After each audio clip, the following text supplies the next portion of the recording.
Yellowstone Season 5 Part 2 Premiere Review.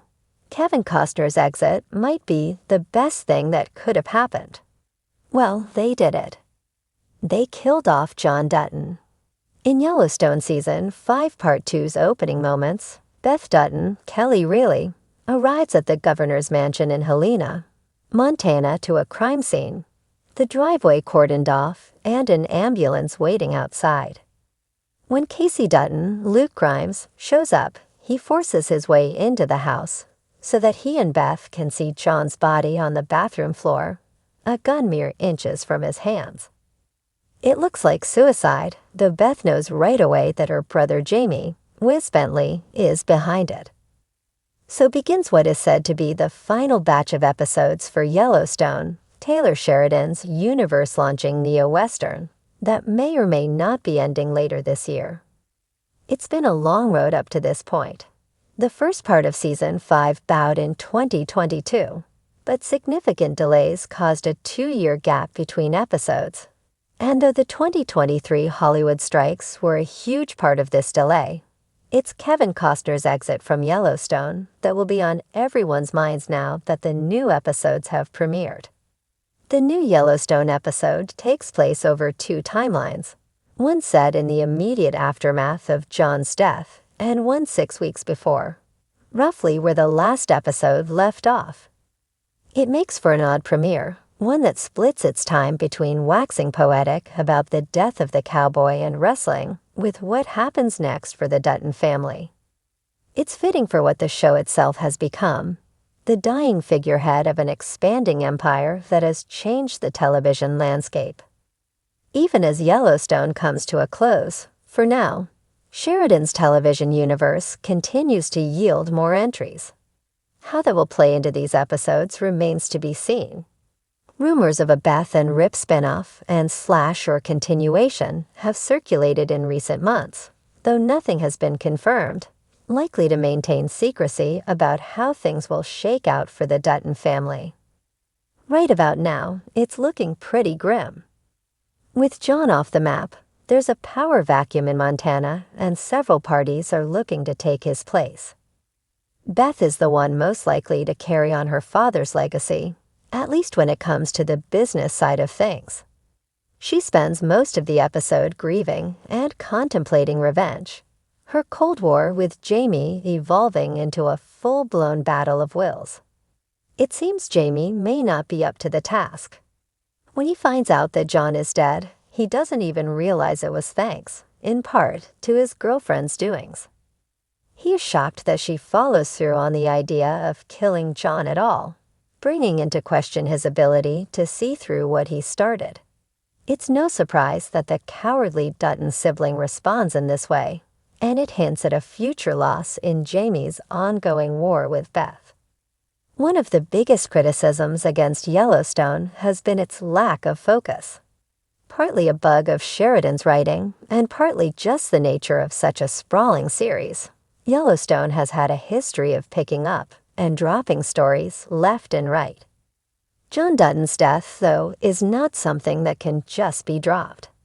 It fundamentally alters the fabric of the series, ensuring that every single one of its characters will be enveloped in this mess. It's unclear if the series will maintain the split timeline format going forward, or if this was just a product of Costner's exit. It's hard not to see the goings-on in Texas as leftovers from what Sheridan originally envisioned the back half of this season to be, which acts as both a meditation on cowboys and a setup for the future Texas set Yellowstone spinoff 6666. But all of that is eclipsed by John's death and the impending fallout. Regardless of your feelings about how John died, it's hard to deny that Costner's exit might have been the best thing to happen to Yellowstone in quite some time. It feels like anything could happen in these final 6 episodes. The board has been reset, and as the dust settles, new battle lines will be drawn. That this episode was slowed isn't surprising. There was plenty to put a bow on before dealing with the real meat of the season, and it seems this renewed focus will give Sheridan and crew that final push to end Yellowstone with a bang. Yellowstone Season 5 Part 2 rides back onto our screens with the thunder of hooves, the hum of family tension, and the weight of monumental change.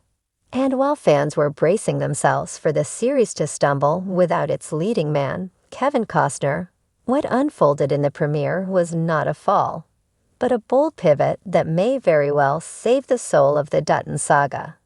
Let's get the elephant, or the cowboy, in the room out of the way. Kevin Costner's John Dutton is gone. And yet, in a surprising twist, his absence doesn't weaken the Yellowstone premiere. It refocuses it. Rather than trying to artificially extend John's arc or digitally resurrect his presence, the episode embraces a raw, painful realism. Even legends fade. And what's left behind, in the wake of that absence, is fertile ground for the story to grow in unexpected and thrilling ways. From the opening scene, there's a palpable shift. The tone is leaner, more urgent. The silence around John's departure, handled off-screen with a quiet, dignified passing hinted through dialogue and subtle visual cues, echoes louder than any shootout. Characters who once orbited around him, Beth, Jamie, Case, and Rip, are now forced to step into their own gravitational pulls. For the first time, Yellowstone isn't about the man who owns the ranch. It's about the people fighting to save it from becoming myth. Beth, Kelly Riley, in particular, seizes the spotlight with a vengeance. Grief-stricken but more dangerous than ever, she opens the episode in a haze of whiskey and fury. But it's not just vengeance fueling her now. It's legacy. Her sharp tongue and acerbic wit remain intact, but the writers give her something new: vulnerability without softness. Costner's departure seems to have unlocked a side of Beth that's been buried beneath layers of armor. The way she stares out at the Montana horizon now isn't just about conquest. It's about memory. Then there's Jamie, Wes Bentley, whose arc finally sheds its repetitive loops and steps into a full-throttle redemption/revenge storyline. With John gone, the political war shifts gears. Jamie, once the black sheep, now stands at the center of the Dutton power vacuum. But the premiere smartly reframes his motives, not as a villain trying to ruin his family, but as a man trying to reclaim his own name. The writers give him room to breathe, to be dangerous and sympathetic in equal measure. And it works. Rip Kohlhauser, too, feels more alive, paradoxically, in a world without John. The premiere sees him navigating the ranch's future with a steady hand, but also reckoning with what it means to be the enforcer without the boss to enforce for. His relationship with Beth, now shaded by grief and responsibility, adds new emotional depth. There's a beautiful scene, wordless, just the two of them standing in the barn, that says more than any monologue ever could. What's most impressive is how Yellowstone refuses to become a eulogy. The episode doesn't mourn John Dutton with melodrama. Instead, it uses his absence to ask a harder question. What does the ranch stand for if its symbol is gone? And in doing so, it breathes life back into a show that was beginning to feel trapped in its own formula. The visuals remain as sweeping and cinematic as ever. The Montana landscape is as much a character as the Duttons themselves. But now there's a haunting beauty to it, a sense that this land, too, is mourning. Director Stephen Kay leans into that tone, letting the camera linger longer, using silence more often. There's a confidence to the pacing that tells us, this story isn't over. It's just changing. The subplot involving the Broken Rock Reservation and Chief Rainwater, Gil Birmingham, also benefits from Costner's departure. Without John's dominating presence, Rainwater gets more narrative breathing room, allowing his complex motivations and cultural tensions with the Duttons to rise to the surface. A quiet scene between Rainwater and Monica, Kelsey Asbill, about generational grief is one of the premiere's most affecting moments.